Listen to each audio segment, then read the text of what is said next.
জানেন বন্ধুরা, যখনই আমি মাংস রান্না করতে যাই আমার বাড়ির ছোট সদস্যটা বলে, ও মা, সেই পোড়া মশলায় স্পেশাল চিকেন কারি রেসিপিটা আজও আবার বানাও।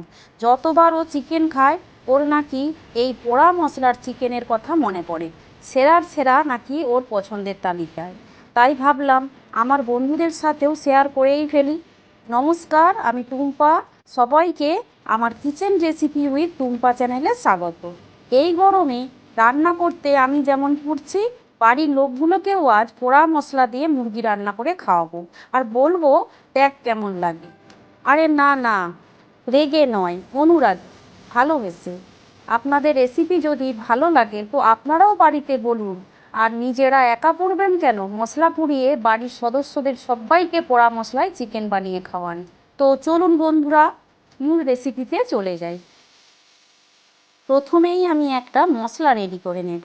তার জন্য ফ্রাই প্যানে দিয়ে দেব 1 চামচ জিরে, 1 চামচ ধনে, একটি গোটা তেজপাতা, কিছু গোটা গরম মশলা আর শুকনো লঙ্কা। তো সুন্দর গন্ধ ওঠা পর্যন্ত আমি এইভাবে নেড়ে ভালো মতো যখন রোস্ট হয়ে যাবে নামিয়ে ঠান্ডা হতে দেব। এদিকে গ্যাসে একটি রুটি সেকার জাল দিয়ে আমি এখানে 2টো টমেটো, 2টো বড় সাইজের পেঁয়াজ, 1.5 ইঞ্চি হবে আদা ছোটো ছোটো টুকরো করে নিয়েছি। নিয়ে আমি খুব ভালো করে পুড়িয়ে নিচ্ছি এপিঠ ওপিঠ। দেখুন একটু সময় লাগবে, 8 থেকে 10 মিনিট হবে। এইভাবে আপনারা সমস্ত পুড়িয়ে নেবেন এই কাঁচা মশলাগুলো। রসুনটাও দেখুন আমি টুথপিকে গেঁথে নিয়েছি 10-12টি। 4টে কাঁচা লঙ্কাও দিয়ে দিচ্ছি, কেন কি কাঁচা লঙ্কার ফ্লেভারটা দারুণ আসে রান্নায় এইভাবে পুড়িয়ে নিলে। এবার ঠান্ডা করে আগে থেকে ড্রাই রোস্ট করা মশলাগুলোও একসাথে আমি মিক্সিতে পেস্ট করে নেব। তবে ওই টুথপিকটা বের করে নেব রসুন থেকে।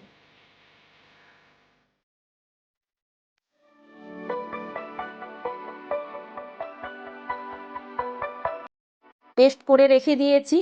এবার ফাইনালি রান্নাটা শুরু করব। এর জন্য কড়াই সর্ষের তেল দিয়ে দিচ্ছি। প্রথমে কেটে রাখা আলুগুলো আমি ভেজে রাখবো অল্প লবণ ও হলুদ দিয়ে।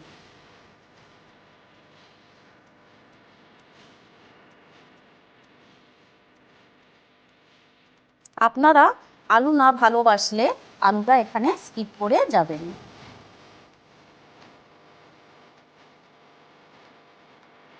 আলুগুলো তুলে ওই তেলেই 1 চামচ চিনি দিয়ে ক্যারামেল করে নেব। এতে হালকা একটা কালার আসবে,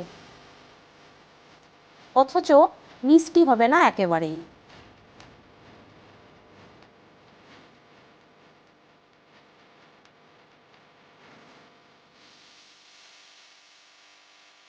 চিনিটা ক্যারামেলাইজড হয়ে গেলে আমি এখানে একটা বড় সাইজের পেঁয়াজ কুচি ভেজে নেব।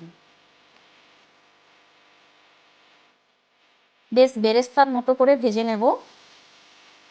এবার বেরেস্তার মতো করে পেঁয়াজ কুচিগুলো ভাজা হয়ে গেলে আমি এখানে চিকেনের টুকরোগুলো তুলে দেব। চিকেনটা আমার এখানে দেশি চিকেন আছে, 800 গ্রাম হবে।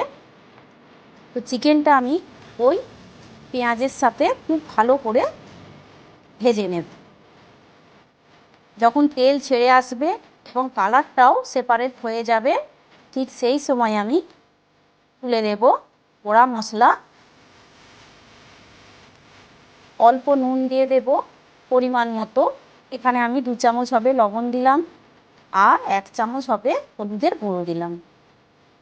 দিয়ে খুব ভালো করে আবারও মিশিয়ে নেব। মাংস থেকে তেল ছেড়ে আসলে ঠিক এই পর্যায়ে আমি আগে থেকে পেস্ট করে রাখা ড্রাই মশলাগুলো এবং কাঁচা মশলাগুলো দিয়ে দেব। তবে 2 চামচ ওখান থেকে আমি তুলে রাখছি, এটা শেষে যোগ করব।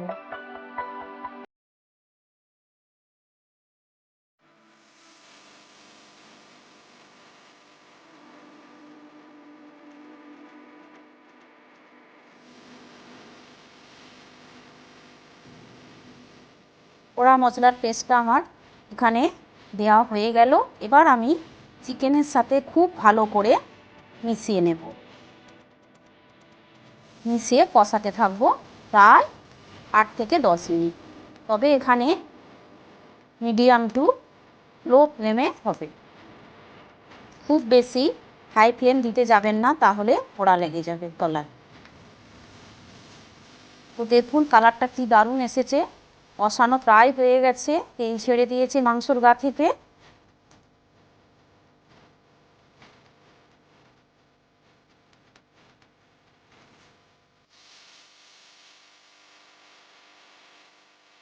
ভেজে রাখা আলুগুলো এই সময় আমি দিয়ে দিলাম, দিয়ে আবারও কষিয়ে নেব আলুগুলো।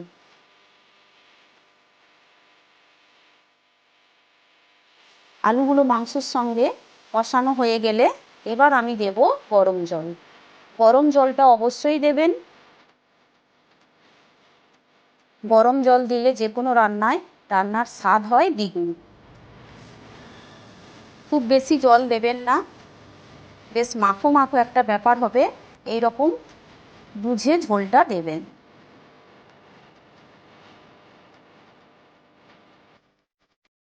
ঢেকে রান্না হতে দেবো আমি এখানে 8 থেকে 10 মিনিট, তবে ওই লো টু মিডিয়াম আছে।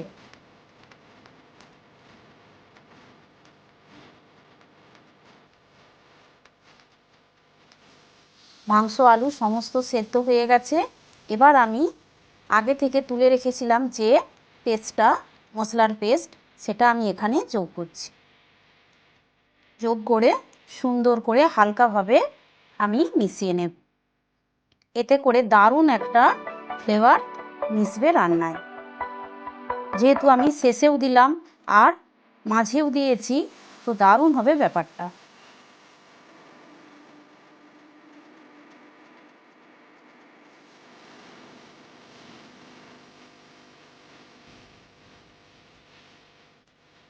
টেক্সচারটাও দেখুন কি দারুণ হয়েছে, অসম্ভব সুন্দর হয়েছে। হলেও বাড়িতে আপনারা বানিয়ে খান, সেই স্বাদের হয়, ভুলতে পারবেন না এর টেস্ট। এতক্ষণ আমার সাথে আপনাদের মূল্যবান সময় কাটানোর জন্য অসংখ্য অসংখ্য ধন্যবাদ। ভালো লাগলে রেসিপিটি লাইক, শেয়ার, কমেন্ট করবেন, আর নতুন বন্ধু হলে অবশ্যই সাবস্ক্রাইব করে পাশে থাকবেন।